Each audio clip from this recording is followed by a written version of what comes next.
이란은 호르무즈 해협을 통과하는 선박들에게 통행료를 부과하기 시작했습니다. 호르무즈 해협은 평상시 전 세계 석유와 천연가스의 약 20%가 지나가는 페르시아만의 좁은 입구입니다. 호르무즈 해협은 지구에서 가장 중요한 해로 중 하나이며 수십 년 동안 세계는 이곳을 우회할 방법을 조용히 모색해왔습니다.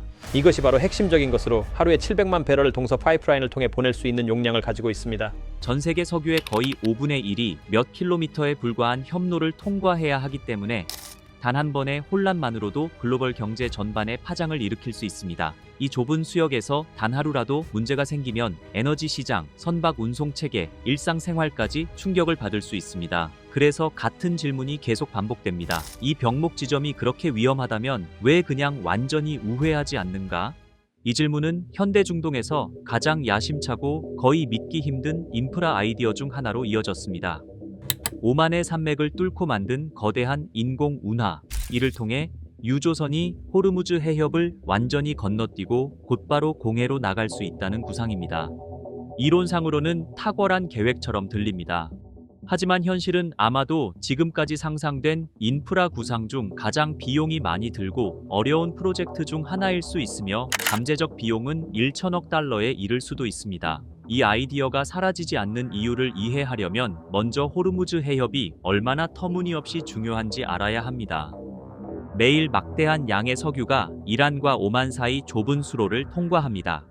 이곳은 페르시아만에서 나오는 유일한 해상 출구이므로 사우디아라비아, 이라크, 쿠웨이트, 카타르, 아랍에미리트 같은 국가들은 모두 에너지를 세계로 공급하기 위해 해협에 의존합니다. 단순한 교역로가 아니라 글로벌 에너지 시스템의 중심 동맥인 셈입니다.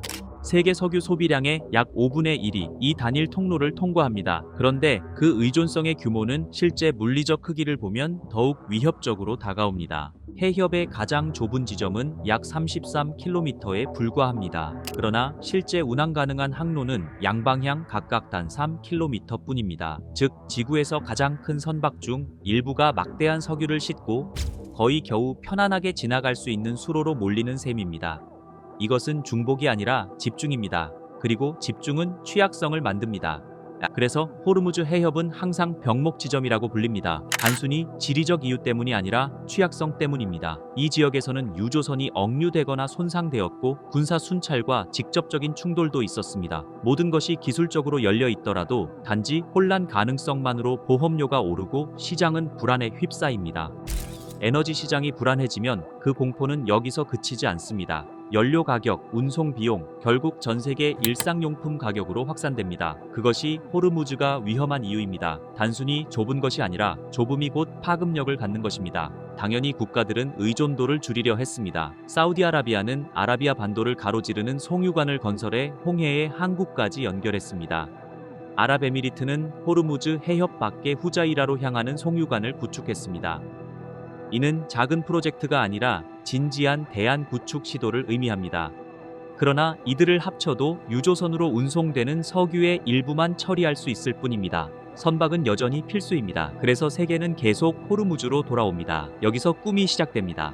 오만 북부 끝에는 무산담 반도가 있습니다. 자연 요새처럼 호르무즈 해협으로 뻗은 거친 땅입니다. 지도를 보면 이 아이디어는 거의 즉시 설득력이 있습니다. 페르시아만과 오만만 사이의 거리가 비교적 짧은 구간이 여러 곳에 있습니다. 그래서 질문이 거의 저항할 수 없을 정도로 매혹적이 됩니다. 만약 단순히 뚫는다면, 만약 페르시아만을 떠나는 유조선이 호르무즈를 거치지 않고 인공 운하를 통해 바로 공해로 나갈 수 있다면, 평면 지도상으로는 이 구상이 탁월해 보입니다. 우아하고 명백합니다. 그러나 평면 지도는 속입니다. 무산담은 평탄한 사막이 아닙니다. 하자르 산맥의 일부로 이 지역에서 가장 험난하고 가혹한 지형 중 하나입니다. 날카로운 석회암 봉구리가 해안에서 급격히 솟아 있으며 일부는 해발 2000m 이상입니다. 모든 것이 달라집니다. 이것은 준설 장비가 모래를 조용히 제거하는 프로젝트가 아닙니다. 산 전체를 폭파하고 절단하며 재형성해야 하는 프로젝트입니다. 규모는 점진적이지 않고 지질학적 수준입니다. 게다가 운하 자체도 소규모일 수 없습니다. 지구에서 가장 큰 선박, 특히 초대형 원유 운반선을 수용할 수 있어야 합니다. 이 선박들은 깊고 넓으며 안정적인 수로를 요구하며 이는 엄청난 굴착을 의미합니다. 수백만 톤의 암석을 제거해야 하며 이는 과장이 아니라 최소 요구 조건입니다. 여기서 꿈과 현실이 충돌하기 시작합니다. 규모를 솔직하게 이해하면 비용은 천문학적입니다. 가격표는 수천억 달러까지 오를 수 있으며 역대 가장 비싼 인프라 프로젝트 중 하나가 될 수 있습니다. 심지어 파나마 운하 확장과 같은 상징적 프로젝트도 비교적 소규모처럼 보일 정도입니다. 그리고 비용은 문제의 절반일 뿐입니다. 나머지 절반은 정치입니다. 무산담 반도는 오만 소유이며 운하 건설에 대한 공식 계획은 없습니다. 오만의 개발 우선순위는 항구, 관광, 인프라에 초점이 맞춰져 있습니다. 운하를 현실로 만들려면 공학보다 더 어려운 것이 필요합니다. 장기적 국제 합의, 정부 간 조율, 투자자의 참여, 절대적인 안전 보장. 게다가 이 모든 것은 지구에서 가장 전략적으로 긴장된 지역 중 하나에서 이루어져야 합니다. 이는 엄청난 요구입니다. 그러나 이야기는 여기서 가장 흥미로운 전환점을 맞이합니다. 모든 것이 이루어진다 해도 엔지니어링 문제 해결, 자금 확보, 정치적 합의가 이루어진다 해도 운하는 실제로 문제를 없애지 못합니다. 단지 위치를 옮길 뿐입니다. 이것이 아이디어의 핵심 반전입니다. 운하는 병목 지점을 제거하는 방법처럼 들리지만 실제로는 새로운 병목을 만듭니다. 호르무즈에 의존하는 대신 세계는 오만을 가로지르는 단일 인공 수로에 의존하게 됩니다. 그리고 모든 운하와 마찬가지로 여전히 취약합니다. 과초, 공격, 사보타주, 자연 피해로 차단될 수 있습니다. 단 한 번의 혼란으로 글로벌 무역은 다시 불확실성 속으로 돌아갑니다.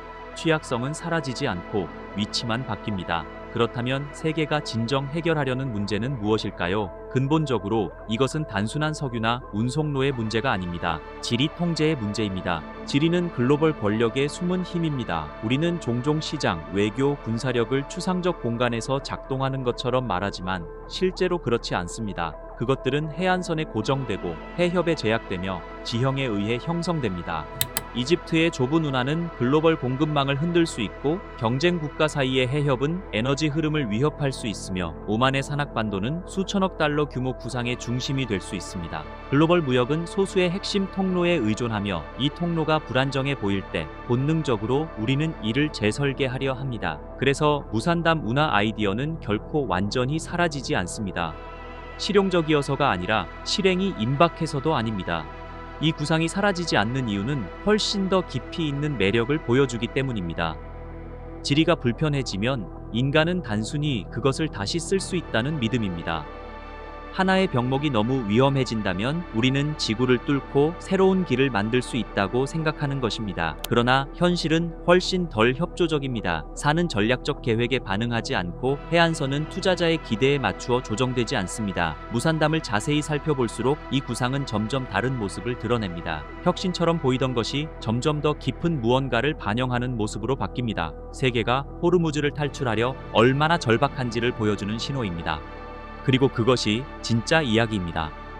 호르무즈 해협은 여전히 지구에서 가장 중요한 에너지 통로 중 하나입니다. 대안이 한 번도 상상되지 않았기 때문이 아니라 그 대안들이 너무 어렵고 정치적으로 복잡하며 반드시 더 안전하지도 않기 때문입니다. 결국 운하 꿈이 살아있는 이유는 취약성이 현실이기 때문입니다.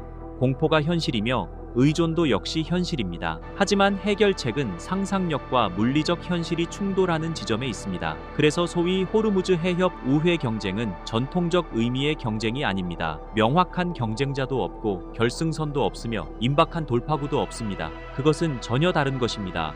반복되는 집착, 세계가 이 병목 지점의 위험성을 이해하지만 완전히 벗어날 수 없다는 신호입니다.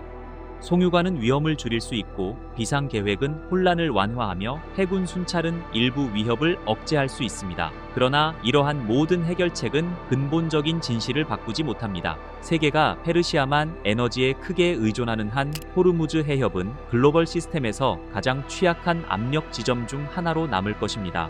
그리고 아마도 그것이 불편한 교훈일 것입니다. 현대 세계를 유지하는 시스템은 항상 우아한 해결책 위에 세워진 것이 아닙니다. 때로는 좁은 수로 불안정한 정치적 균형, 아무 일도 일어나지 않기를 바라는 희망에 의존합니다. 결국 호르무즈 해협이 중요한 이유는 단순히 그 안을 흐르는 석유 때문이 아니라 그것이 보여주는 사실 때문입니다.